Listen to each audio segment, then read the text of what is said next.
The COMELEC is reaching out to our voter education partners, ating mga civil society organizations, media, social media partners, para lalo mapalawig natin ang usapin tungkol sa Bangsamoro parliamentary elections. May paliwanag sa kanila kung ano ba talaga ang parliamentary government, tapos paano bumoto, ano yung itsura ng balota, ano ang gagamitin natin ng makina.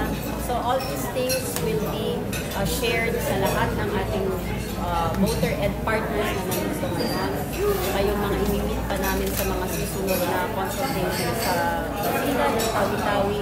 Ang gusto ng COMELEC, isa lang po ang messaging natin at lahat ng sulong ng BARM region po ay maabot ng COMELEC at ating mga voter ed partners para sa BARM.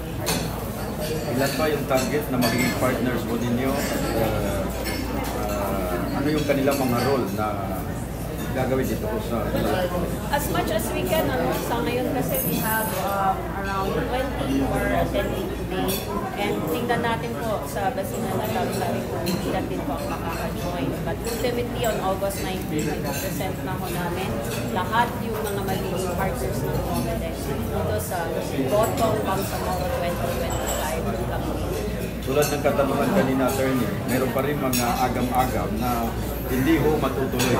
Meron pang extension sa BARM. Para sa inyo, yung may papayo ko dito sa ating kampay ng Bangsamoro. Ang Commission on Elections po ay patuloy na naghahanda. Sa ngayon po ay wala naman pong batas sa sabi na ang BARM parliamentary elections ay postponed o hindi magtutuloy.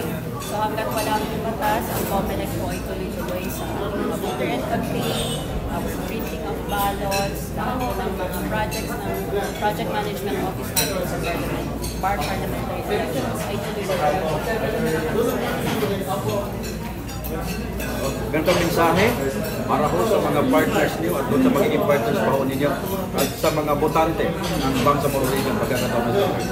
Ito na po ang pinaka-mahalagang election po sa ating BARM parliamentary governments. Ito po ang kauna-unahan na magiging BARM parliamentary election. So, nakasayan po namin kayong lahat. Please cast your vote on October 13, 2025. Makilang tayo at makialam.